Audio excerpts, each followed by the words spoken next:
करुणामयी सीख। कल हमने एक प्रसिद्ध जो कलश है ऐ कथमपि मृत्वा 23वें नंबर का कलश, उसके आधार से समझी। ठीक है ना? बहुत करुणा आचार्य की कि कौतूहल से ही सही एक बार शरीर से भिन्न आत्मा का थोड़ा सा विचार तो करो, कौतूहल करो। बच्चे नहीं करते कौतूहल, छिप जाते हैं, फिर कहते हैं कि ओ कहाँ गया अपन, किसी की चीज कहाँ गए। मतलब कौतूहल से ही करते हैं ना। कौतूहल से ही कोई आपकी चप्पल जूते छिपा दे तो कितना आपको जो दुख होता है वो कौतूहल वाला होता है कि यथार्थ वाला है? ऐसे ही कह रहे, जब कौतूहल से किसी ने चप्पल जूते छिपा दिए तो दुख यथार्थ हुआ। ऐसे ही कौतूहल से ही सही तुमने एक बार अपने आप को शरीर से भिन्न देखा तो आत्मा का जो अंश ख्याल में आएगा वो यथार्थ। समस्या इतनी सी है कि पुद्गलमयी नहीं होने पर भी पुद्गलमयी ही हूं, ये बुद्धि इतनी गहराई से पड़ी हुई है कि पुद्गल से भिन्न चेतन दिखता नहीं। बराबर क्या बनाएगी? कल भी सिखाया था, अगर पूछूं कि भाई कितनी बार ये याद आया है? कई बार लोग कहते हैं ना कि साहब ये बार बार इसकी जरूरत क्यों पड़ती है? पता चल जाएगी क्यों जरूरत पड़ती है इसकी। कारण ये है कि हमारे संस्कार, देखो करणान योग कठिन नहीं है। करणान योग को एक बार समझा दिया ना, भले ही आपको अभी कठिन लगेगा, बड़ा कठिन लगेगा, इसकी कर्म प्रकृतियां, इतना सत्ता, इतना उदय, ये वो सब, लेकिन एक बार समझ गए ना फिर वो भुलाता नहीं, वो याद रहता है। मैंने गोमट जीव कांड 2004 में पढ़ा था, उसके बाद खोला नहीं अभी तक, लेकिन तो भी वो ऐसा नहीं कि उसका विस्मरण हो गया हो, वो सब रहता है। लेकिन ये देह में नहीं हूं, मकान दुकान में नहीं हूं, ये दिन में 50 बार याद करो तो 50 बार भूल जाओ। कारण इसलिए द्रव्यान योग सुनने में कठिन नहीं है, समझने में कठिन है, और करणान योग समझने में कठिन नहीं है, सुनने में कठिन। चरणान योग नहीं है सही है। चरणान योग की कब तक बात चलेगी? जब तक वो आपके जीवन में नियम आया नहीं तब तक उसकी उपयोगिता, उसके बाद वो खत्म हो जाता है, कोई काम का नहीं रहता। जैसे आपको अब थोड़ी उपदेश देंगे कि भाई आलू प्याज मत खाओ, मांस मदिरा मत पियो, ये उपदेश की जरूरत ही नहीं होती। क्यों? क्योंकि जीवन में है ही नहीं, तो उपदेश की जरूरत ही नहीं। लेकिन द्रव्यान योग का जो उपदेश है, यानी देह से भिन्न आत्मा हूं, ये बाल पोथी से शुरू होता है और समाधि तक चलता है। भैया कहां से चालू होता है ये?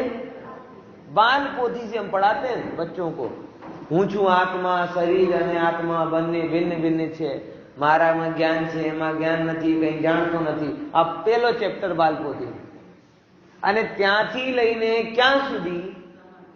છેક સમાધિ સુધી.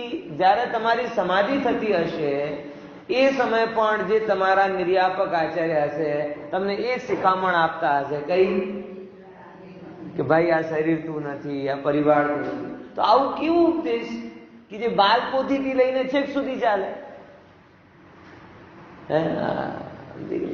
ऐसा है ऐसा। बैठ के पूछा था। हाँ उसका दवाई भी ले रहे हैं। हाँ एक बार आप जाने से 2 बार अभ्यास लेते हैं, यहाँ से आगे लेते फिर आप लोग भी लेते हैं। हाँ लेकिन तो दवाई काम तो नहीं करती। नहीं कर तो रही है ना। ये प्रश्न उस दवाई से ही हो रहा है। दवाई नहीं लेते ना प्रश्न ही नहीं होता।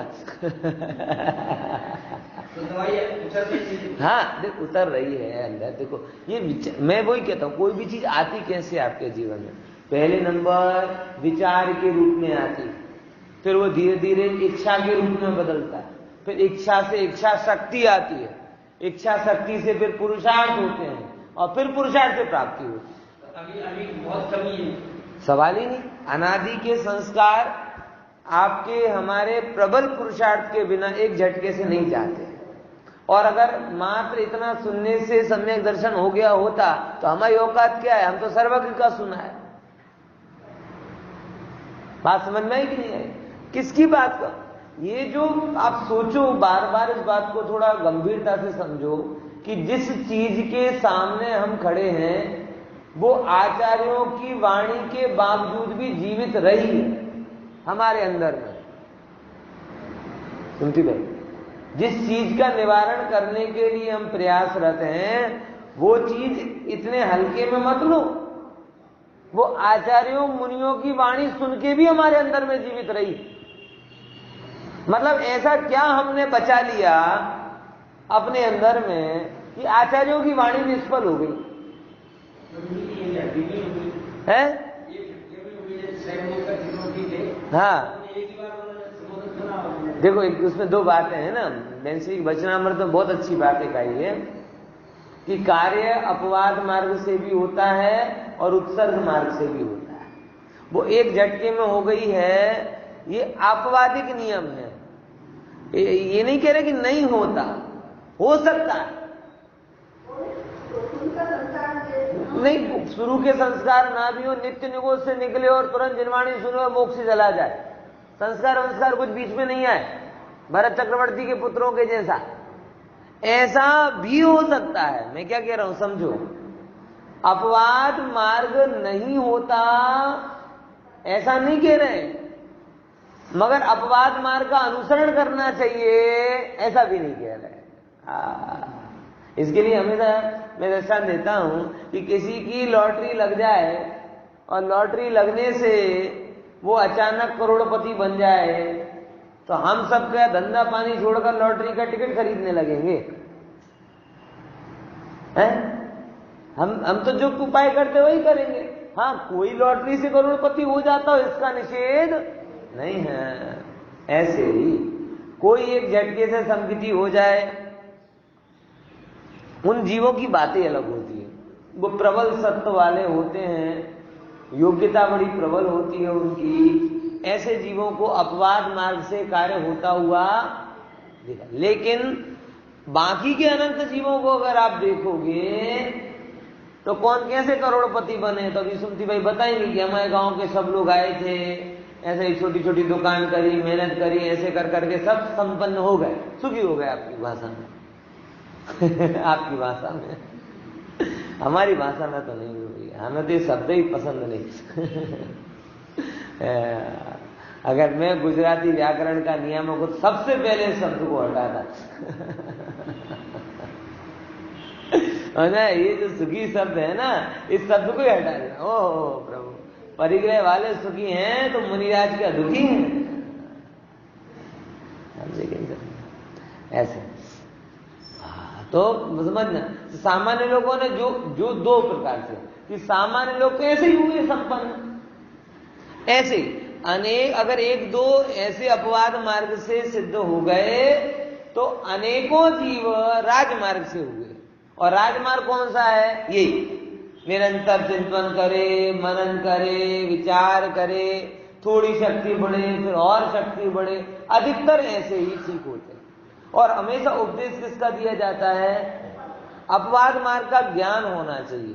क्या बोला? तो किसी पे ब्लेम नहीं करोगे आप, क्या ऐसा हो ही नहीं सकता, हमसे जिंदगी में नहीं हुआ तुमसे हो ही जाएगा,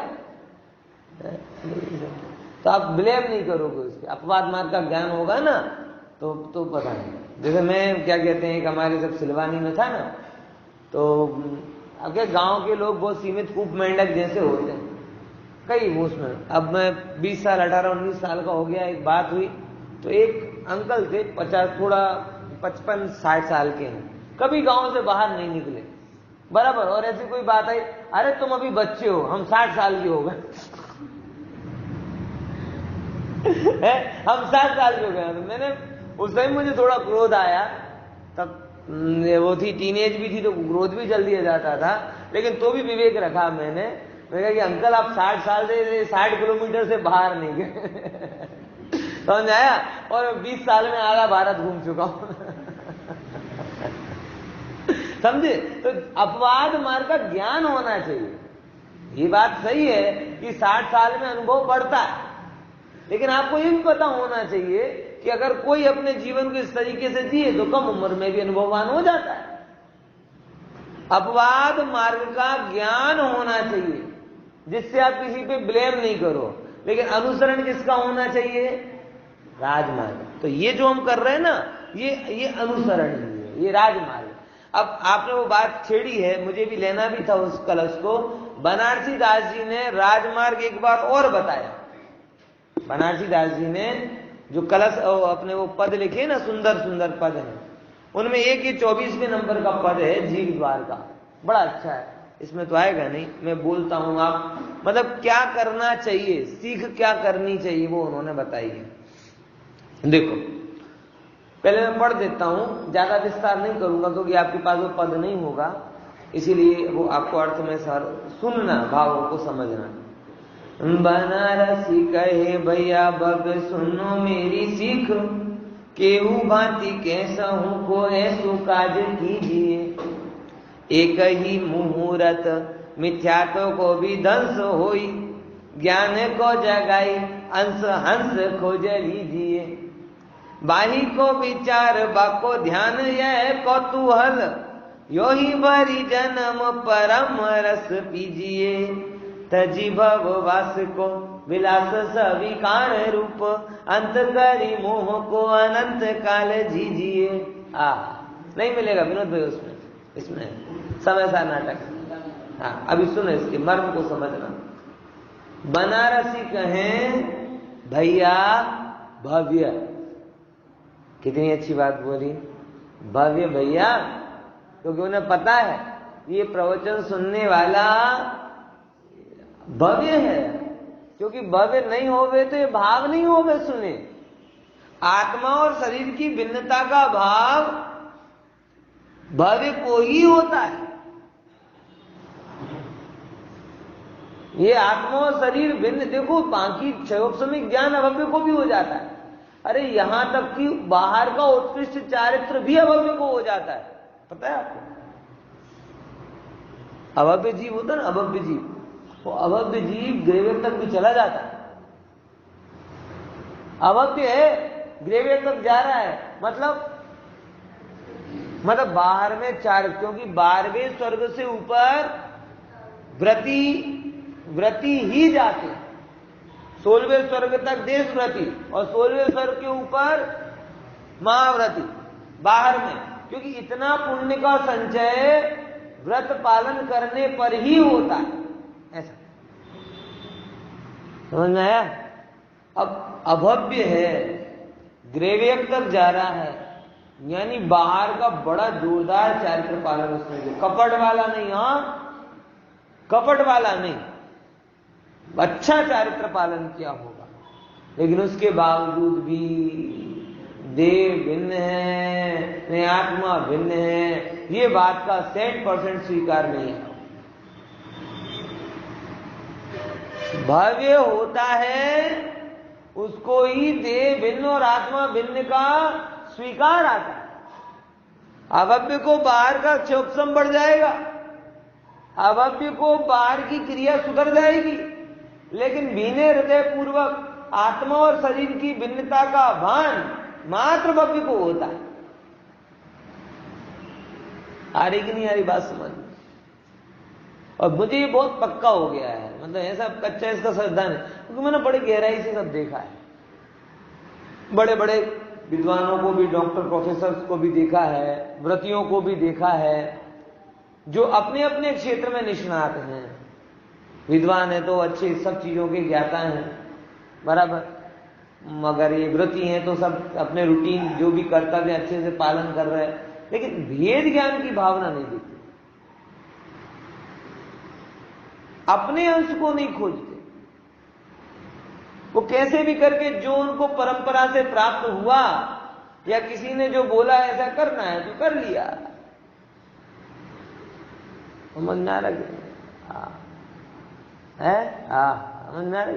इसलिए यहां भव्य कह रहे, मतलब बहुत कोमल बात कह रही और बहुत जोरदार बात की कि अगर आप यहां बैठकर समय सार को सुनकर देह और आत्मा की भिन्नता की भावना भा रहे हो तो आप भव्य हो, बराबर। लेकिन देखो, भव्य हो तो ठीक, शक्ति है तो अच्छी बात है, लेकिन शक्ति को व्यक्त करने के लिए क्या करोगे? तो मेरी एक सीख सुनो। क्या करो? मेरी एक सीख सुनो। अपन सीख देते हैं ना, शिक्षा नहीं सीख देते हैं। कब कब देते हैं? बेटी जब जा रही हो, मायके की विदा हो रही हो, स्कूल में जा रहा हो पढ़ने, ऑफिस में जा रहा हो, व्यापार कर रहा हो, यात्रा कर रहा हो, तो हम अपने जीवन के अनुभवों से कुछ शिक्षा देते ना उसको। आजकल सब यूट्यूब से ले लेते हैं शिक्षा, पहले बड़ों से लेते हैं।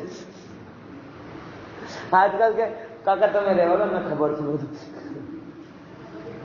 હે તમને કઈ ખબર નથી, તમે ઓછા ફર્યા છો, હું મોબાઈલમાં આખી દુનિયા ફરી આવ્યો છું। लेकिन पहले क्या था, जीवों का वर्तुल छोटा था, तो हर एक अपने को एक क्रमशः अनुभव ट्रांसफर करता था, बता रहे। बनारसी दास जी भी अपना अनुभव शिक्षा दे रहे हैं। बनारसी दास जी शिक्षा यूट्यूब पे नहीं मिलेगी, वो यहीं मिलेगी। देखो, केहू भांति कैसा को एवं का एक कार्य कीजिए, किसी भी प्रकार से कैसे भी बने, येन केन प्रकारेण एक काम करना है। क्या करना? एकहु मुहूर्त मिथ्यात्व को विध्वंस हो, ज्ञान को जगाई अंश हंस खोज लीजिए। कि एक तरफ मिथ्यात्व है, एक तरफ ज्ञान है, तो ज्ञान रूपी आत्मा को जगाकर अंश हंस खोज लीजिए। उस गायब स्वभाव का अंश खोज लो। समझ में आया जो अपन ने पढ़ा? राग की अवस्था के बीच में भी ज्ञान तो है, संयोगों के बीच में भी ज्ञान तो है, जन्म और मरण के बीच में भी, घर के परिवार के कर्तव्य को निभाते समय भी ज्ञान तो है, नौकरी धंधा पानी आदि का करते समय भी ज्ञान तो है। ज्ञान हर जगह हाजिर है, ज्ञान तेरे में है, तू ज्ञान में क्यों नहीं? आता है ना एक बार, सभी आत्माओं में ज्ञान है, मगर धन्य है जिनके ज्ञान में आत्मा। ख्याल में आ रहा है कि नहीं आ रहा?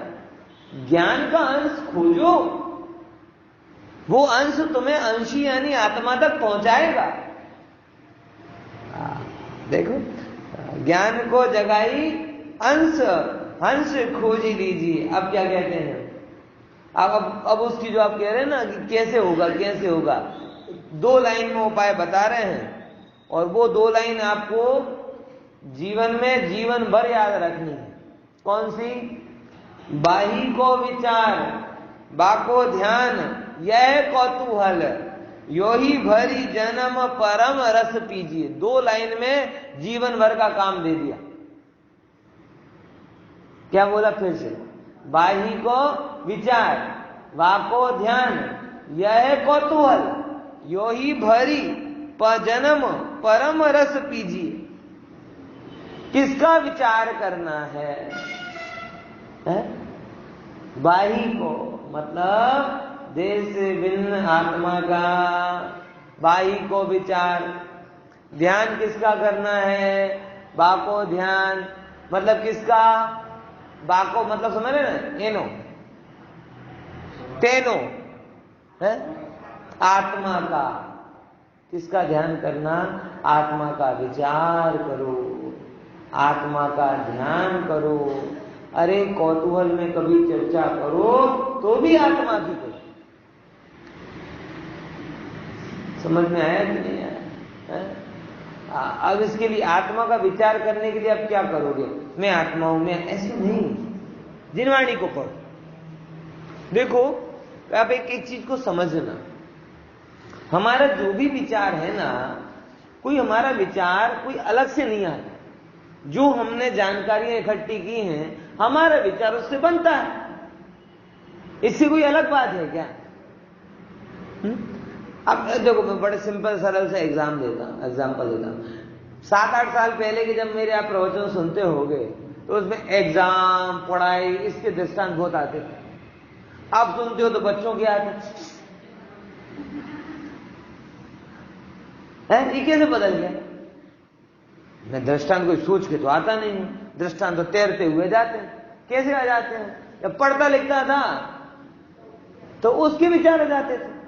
अब घर गृहस्थी के बच्चे रहते हैं, उनकी घटनाएं होती हैं तो उनमें अपना विचार आ जाता है।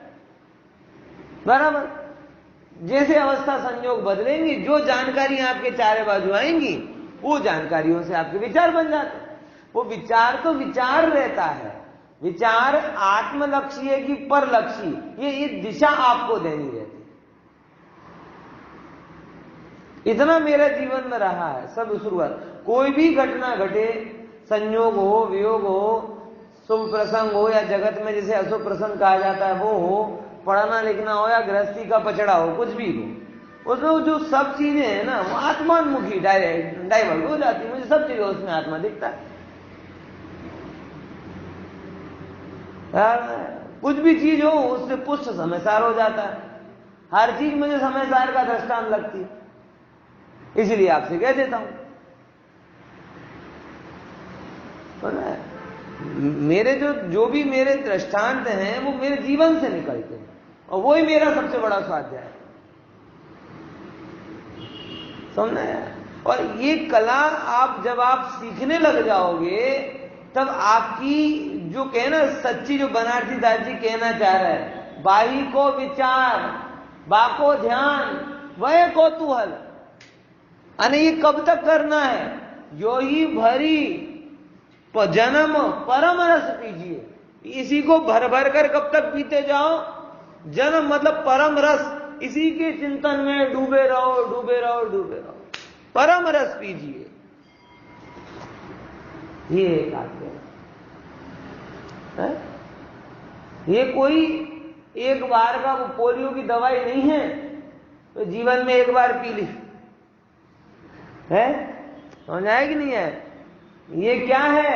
ये आपकी ऑक्सीजन है, प्राणवायु है। ये भोजन भी नहीं है जो रोज नया नया आता है, ये ऑक्सीजन है, रोज वही की वही आती है, और वही की वही आवे तो ही जियोगे, बदल सुधर के आएगी तो मर जाओगे। यानी वेद ज्ञान में भी बदलाव करो, कभी शरीर को अपना मानो, कभी पर मानो, चेंज फॉर चेंज है। हर चीज करते ना, कल जो कपड़ा पहना आज नहीं पहन रहे, कल जो खाना है आज नहीं खा रहे, कल जहां गए थे आज नहीं जा रहे, फॉर चेंज। तो वेद ज्ञान भी फॉर चेंज कर लो, कल शरीर को अपना माना आज नहीं मान रहे, नहीं, ऑक्सीजन बदलती, ब्लड ग्रुप बदलता, फॉर चेंज। ए पॉजिटिव की बजाय बी पॉजिटिव ले लो, फॉर चेंज है, चलेगा।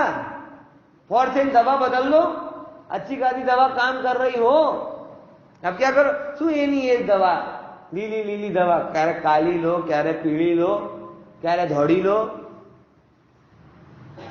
भाई कुछ चीजें फॉर चेंज। ये भेद ज्ञान प्राणवायु है, ये भेद ज्ञान हमारे मोक्ष मार्ग में बहने वाला ब्लड है, ये वेद ज्ञान हमारा सर्वस्व।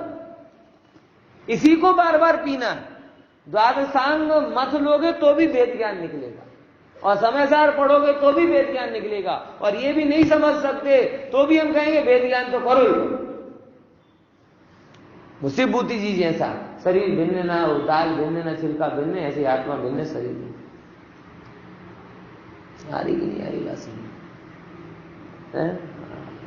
इसीलिए ये जीवन भर का टास्क है। यहां ये कह रहे हैं, यही भरी जन्म परम रस पीजिए। यही बार बार पीना, तुम यही पीना। क्या पीना? आत्मा का ध्यान, आत्मा का चिंतन, आत्मा का मनन, आत्मा का विचार। उसके चिंतन में रहो, उसके स्मरण में रहो, सुनो, बैठो, पढ़ो, चर्चा करो, विचार करके देखो।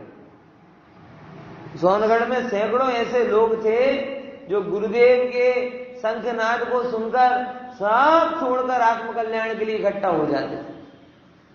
गुरुदेव ने बहुत बड़ा काम किया था। आत्मकल्याण के लिए जिया जाता है, तत्व चिंतन मनन स्वाध्याय के लिए भी जिया जा सकता है, ये उन्होंने सिद्ध करके बताया।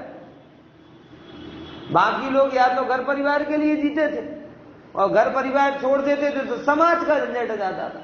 हम समाज के लिए जी रहे साहब। साधु ने दीक्षा किसके लिए ली? समाज के लिए, धर्म के लिए ली, इसके लिए ली, उसके लिए ली।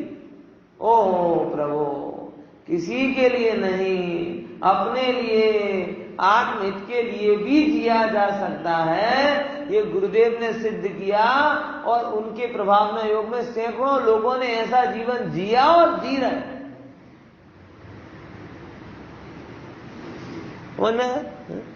आज भी मुझे मुंबई में एक भाई मुझे मिला, मतलब अच्छे बढ़िया युवक है, 30-35 साल की उम्र वाला। बात हुई, अच्छा रुचि बन लगा। और क्या करते? बस कुछ नहीं करता। कुछ नहीं है, मैंने सोचा व्यवहार से कह रहा होगा, नहीं मतलब मैं नहीं, बस कुछ भी नहीं करता, स्वाध्याय करता हूं, चिंतन मनन करता हूं। ओहो देखो, ये जॉब है, ये पार्ट टाइम जॉब नहीं, फुल टाइम जॉब नहीं, ऑल टाइम जॉब है। मगर ये मगज में बैठता नहीं। दूसरे लोगों को बोलेगा, जब मेरे जैसे पंडित को 2 बार प्रश्न करना पड़ा इस चीज को समझने के लिए, तो दूसरों को बोले वो समझ ही नहीं पाए, वो तो पागल हो गया है। ये बोलेंगे क्या हो गया? पागल हो गया है, ये डिप्रेस हो गया है, इसे कोई वो नहीं है, ऐसा थोड़ी होता है, जिंदगी में रहने कोई आजीविका ना करे। अरे प्रश्न ये आजीविका किसके लिए करे? आजीविका की जरूरत कितनी है? ये तो बहुत बड़ा प्रश्न हमारे दिमाग में आना चाहिए। कमाते कमाते कमाते कमाते कमाते कमाते हम भूले ही जा रहे हैं कि कमाना क्यों, किसके लिए कमाना। गुरुदेव तो बार बार कहते हैं बेरोटलीनी व्यवस्था થઈ જાય તો બધું મૂકીને આત્મકલ્યાણમાં જોડાઈ જવું જોઈએ। મગજમાં બેસતું નથી। यहाँ कह रहे फुल टाइम बात यहाँ कह रहे यो ही भरी आज भरी ने शू ये बाई को विचार वाको ध्यान वाको कौतूहल ये भर के जन्म परम रस पीजिए, पूरे जीवन भर इसी रस को पीते रहो। बोला है कि नहीं? राजस्थान में जब पहले आधुनिक व्यवस्था नहीं थी ना, तो सब लोग बारिश का पानी संग्रह कर लेते थे। हमारी सहारनपुर वगैरह में ये कुछ मित्र संबंधी रहते हैं, वो बताते घर के नीचे तहखाना होता था और बारिश का पानी पूरा का पूरा इसमें स्टोर कर लेते थे। व्यवस्था इतनी शानदार होती थी, वो पानी बिगड़ता नहीं था और वही पानी पूरे साल भर पीते थे। फिर मानसून आता था, फिर बढ़ जाता था, फिर वही साल भर पीते थे। ऐसी कई होती। अभी यहाँ पे पहले चलता था, अभी सब लोग नहीं करते हैं सर। हाँ मगर ऐसा यो ही भरी पर जन्म परम रस पीजिए, पूरी जिंदगी भर वही रस पियो जो अभी भर रहा है। अरे भाई, तन के लिए, धन के लिए, परिजन के लिए बहुत जीवन जिया, चेतन के लिए जीवन जी। तो मुझे दुख इस बात का होता है जब परिजन से या धन से जी हटता है, अब अपने लिए जिएंगे, अपने लिए, फिर वो तन के पीछे पड़ जाता है। तब किसके पीछे जीता? अपने नाम पर। भाई पहले तो बच्चों में इनमें अपनी शौक पूरे नहीं किए, अब अपने शौक पूरे करेंगे। शौक पूरे करेंगे मतलब अब नया नया सर्किल बनाएगा, नए नए लोगों के साथ बैठेगा, कोई नई नई चीजें सीखेगा, भेद ज्ञान की कला नहीं सीखेगा। मैंने देखा एक काका 60 साल 65 साल की उम्र में बुलेट लेकर है। मैंने आपके बच्चे तो सब विदेश में, आप बुलेट ला के, बोला अरे जवानी में इच्छा थी लेकिन बच्चों कारण ला नहीं पाएगा, अब ले आए। ठीक है घूमो, बुलेट में घूमो, जो लेना हो उसमें घूमो, क्या करोगे। दिमाग में जब बुद्धि विपरीत होती है ना तो सही सुहाते ही नहीं, ऐसे अखतरे सूझते। मतलब क्या कहें, अब कहां तक जाए। ऐसे सैकड़ों मैंने अब दृष्टांत, कितनी क्या क्या बातें कही। भाई यो ही भरी जन्म परम रस पीजिए।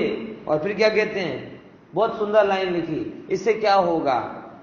तजी भव वास को विलास सविकार रूप। संसार के वास का जो विकार है वो विलास है, विकार रूप है। अंत करी मोह को अनंत काल जीजिए। क्या बोला? इसका फल क्या होगा? मोह का अंत होगा और मोह के अंत से आप अनंत हो जाओगे। अभी तक मोह का अंत नहीं हुआ, इसलिए आपका अंत हो रहा है। पर्याय पूरी होती है, फिर नई पर्याय, नया मोह, फिर उस पर्याय में मोह पूरा नहीं हुआ, फिर अगली पर्याय, फिर नया मोह, फिर उसमें मोह पूरा नहीं हुआ, फिर मरोगे, फिर मरोगे, फिर मरोगे।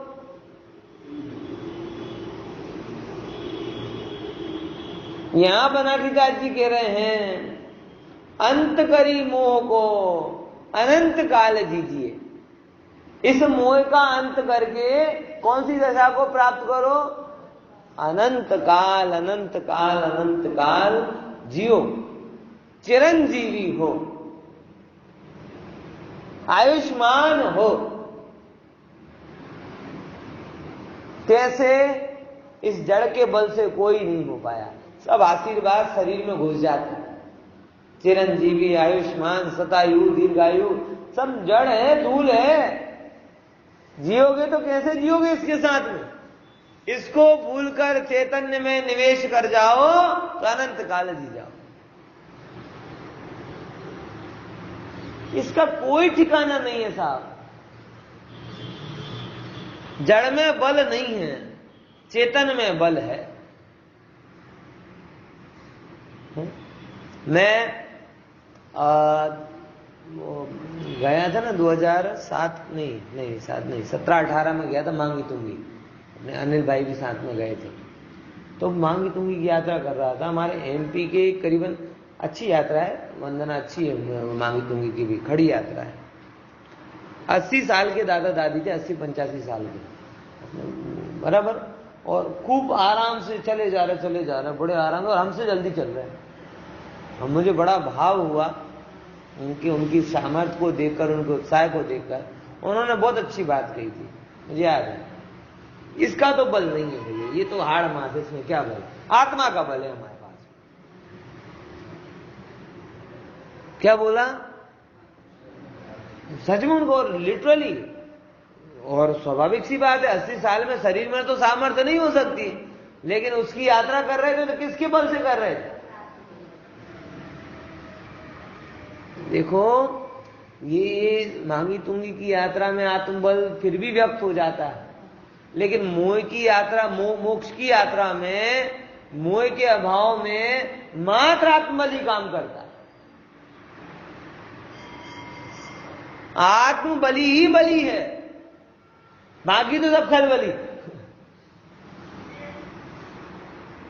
इसीलिए ध्यान रखना, आपको अगर मोक्ष में जाना है, इच्छा विक्षा होती हो तो ये शरीर संयोगों के बल से कोई नहीं जा पाया।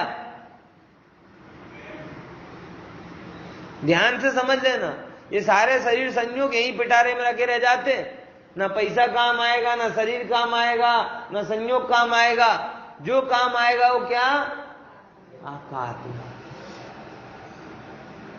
बाकी भूल जाओ। बैलगाड़ी से कोई अमेरिका नहीं पहुंचता है कि नहीं? ये बात समझ। और वो आत्मबल तब आएगा जब आप आत्म वस्तु को जानो। ये जगत में इतने लोग भटक क्यों रहे हैं? क्यों भटक रहे हैं? उन्होंने आत्मबल से दीक्षा नहीं ली। सच बता रहा हूं, जगत में इतने लोग व्रत लेकर भी भटक रहे, दीक्षा लेकर भी भटक रहे हैं, घर में जिनवाणी के मंदिर बना बना के भी भटक रहे, मंदिर में ही मंदिर बना के रह रहे तो भी भटक रहे। क्यों? आपको पता, दक्षिण भारत में जाओ, घर घर में मंदिर। दक्षिण भारत में आप जाओगे, घर घर में मंदिर है, मंदिर घर पे बनाते। अपन लोगों ने स्वाध्याय मंदिर बना लिए, किन्हीं ने व्रतियों के प्रभाव में दीक्षाएं ले ली है, समझ? किसी ने मान प्रसिद्धि के लिए दीक्षा ले ली, किसी ने राग में दीक्षा ले ली, किसी ने प्रभाव में दीक्षा ले ली। सबने किसी के संयोग को पकड़ा, आत्मबल को नहीं पकड़ा। संयोग का बल कब तक? संयोग है तब तक। लिमिट आ जाएगी, इरिटेट हो जाओगे आप। मंदिर में घर भी बना लिया, मतलब घर में मंदिर भी बना लिया, थोड़े टाइम तक उत्साह रहता है, फिर वही अब क्या करें, अब कुछ नहीं हो रहा। घर में स्वाध्याय मंदिर बना लिया, आत्मा, पहले हम सोचते थे ना कि जिनवाणी मिलती नहीं है, अब मोबाइल है ना, लो सब जिनवाणी, कितना पढ़ लेते हो। यूट्यूब में सारे प्रवचनों के भंडार रखे हुए हैं, बस देखते रहे। हाँ, હવે જ્યારે વાંચવું હોય ત્યારે વાંધો નથી, પણ વાંચવું હોય તો ને, સાંભળવું હોય તો વાંધો નહીં, સાંભળવું હોય તો ને। जैसे वो कोई मोही लोभी जीव होता है, तिजोरी में पड़े हुए संपत्ति को देख देख कर खुश होता रहता है, હવે कई प्रॉब्लम आवे तो वांधो नहीं, वपराती નથી, પણ रोज सवारे दर्शन के हाँ बराबर છે, પાછી મૂકીને। એમ આપણે જોઈ રહીએ જ્ઞાનના વૈભવને, આ છે બધું છે આપણી પાસે। હા, ગુરુદેવના પ્રવચનો છે, શાસ્ત્રો છે, યુટ્યુબ છે, ભંડાર છે, 50 ચેનલ સબસ્ક્રાઇબ કરીને રાખ્યા છે। પંડિત તમે છો, આત્મબલ વગર બધું શૂન્ય છે। आत्मबल नहीं, जरा रोग आएगा भाग जाएगा। आत्मबल नहीं, जरा संयोग विपरीत होंगे भाग जाएगा। आत्मबल के बिना कुछ नहीं होने वाला। इसीलिए आत्मरुचि पर जोर दो। स्वभाव के कारण कभी किसी से के अलावा कभी किसी ने सम्यक की प्राप्ति, ध्यान से समझना भाई साहब। जो कुंदकुंद आचार्य को समझते हो, गुरुदेव को समझते हो, जिनवाणी को सुना हो, मुझे सुना हो, किसी को भी सुना हो, तो इतना ध्यान रखना हो प्रभु, काम होगा तो अपने से होगा, अपने दम पर होगा। किसी के दम में दम होता ही नहीं, किसी का दम ये तो भ्रम।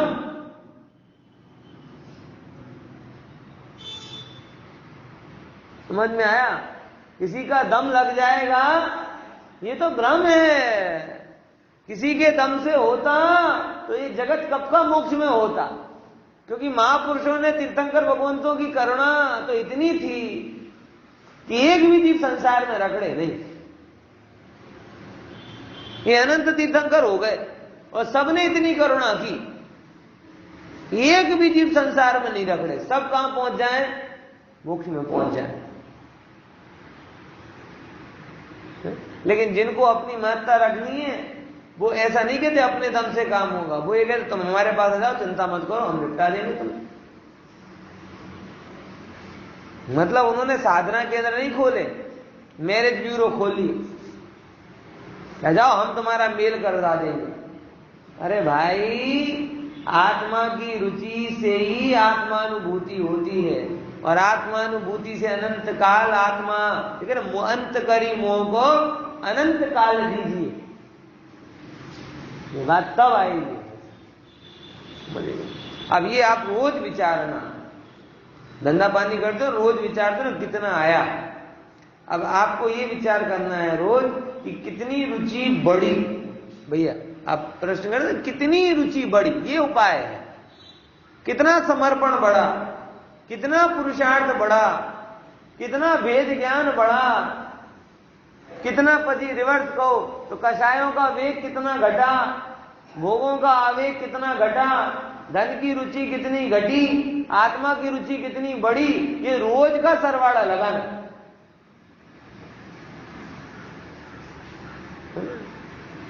समझे कि नहीं समझे? बार बार मैं कहता हूं कि भैया ये कोई पोलियो की दवाई जैसी नहीं है जो बचपन में पिला दी अब जिंदगी भर तुम अपाहिज नहीं होगे। ये बहुत सारे लोग ऐसे ही कहते हैं। पंडित नाना હતા ને ત્યારે બધું પાઠશાલામાં ભણ્યું, એટલે उन्हें तत्व ज्ञान क्या लगता है, वो 5-7 वर्ष तक जितने टीपे देते ना पोलियो के, बस अब सक्षम ना। ये कोई पोलियो की दवाई नहीं होती, ये प्राणवायु है, पोलियो की दवाई नहीं। समय स्वाध्याय और वेद ज्ञान उतना ही जरूरी है जितना श्वास, जितना भोजन, जितनी औषधि, जितनी आजीविका। समझ में आ रहा है कि नहीं आ रहा? इसके कोई ऑप्शन नहीं है।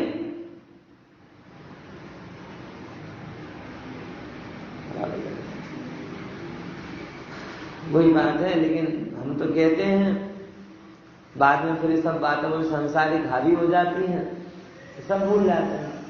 अब भूल जाते तो क्या करेंगे? क्यों भूलोगे? कोई बात नहीं, आज फिर याद कर लो।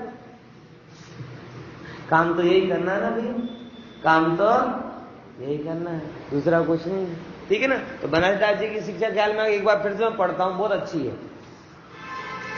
बनारसी कहे भैया भव्य सुनो मेरी एक सीख, केहू भांति के सहू को ऐसो काज कीजिए। एक ही मुहूर्त मिथ्यात्व को भी ध्वंस होई, ज्ञान को जगाई हंस हंस खोज लीजिए। वाही को विचार वाको ध्यान वह को तुहुल, यो ही भरी जन्म परम रस पीजिए। करी भगवास को विलास सविकार रूप, अंत करी मोह को अनंत काल जीजिए। अद्भुत पद लिखा है बनारसी दास जी ने, बराबर इसका। अब देखो एक इसमें लाइन आती है जुड़ी हुई। अब इस गाथा पे समय 26वीं गाथा, ये तो क्या था 23वें नंबर का जो कलश था ना, उस कलश का भावानुवाद। अब ये गाथा अप्रतिबुद्ध कहता है, अप्रतिबुद्ध अज्ञान मतलब आचार्य ने, आप देखो थोड़ा क्रम जोड़ो तो आपको ख्याल में आएगा। 23वें नंबर की 23, 24, 25 गाथा की शुरुआत में ये कहा था कि अज्ञानी को सिखाने का व्यवसाय करते हैं, उद्यम करते हैं। अज्ञानी को धर्म सिखाना है तो उसको वेद ज्ञान का उद्यम करते हैं, ऐसा बोला। तर्क दिए उसमें सब किए। अब अज्ञानी भी ऐसा थोड़ी था, तो अज्ञानी प्रश्न करता, अथ आ अप्रतिबुद्धा। હવે કોણ? અપ્રતિબુદ્ધ એટલે અજ્ઞાની જીવ પ્રશ્ન કરે છે। જો ભગતડો અજ્ઞાની છે ને, એ પ્રશ્ન કરે છે। કેવો કરે છે? જદિ જીવોણ શરીરમ, બોલો, તિથ્થ રાય રીય સંતુદી ચેવ,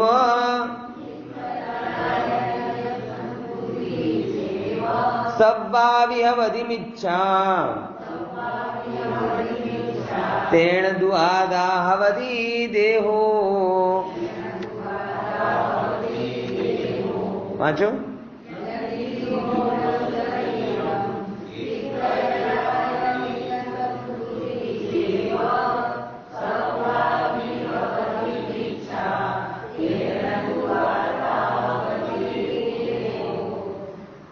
पद्य मतलब 61 पेज पर, जो जीव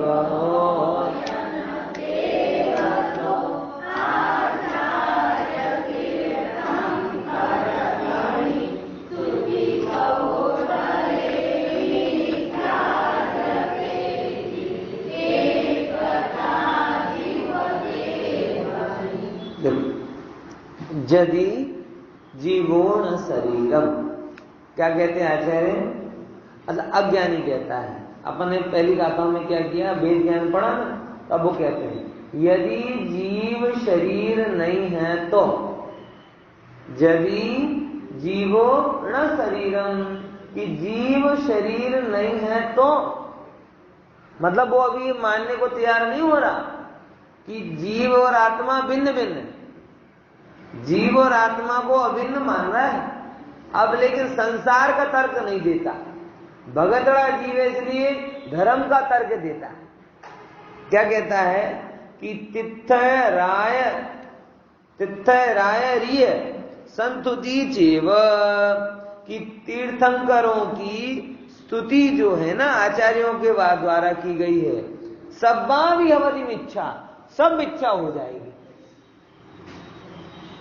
देखो, आत्मा और शरीर को एक मानने वाला अपनी बात को पुष्ट करने के लिए धर्म के तर्क देता, और ये भूल अभी भी चालू।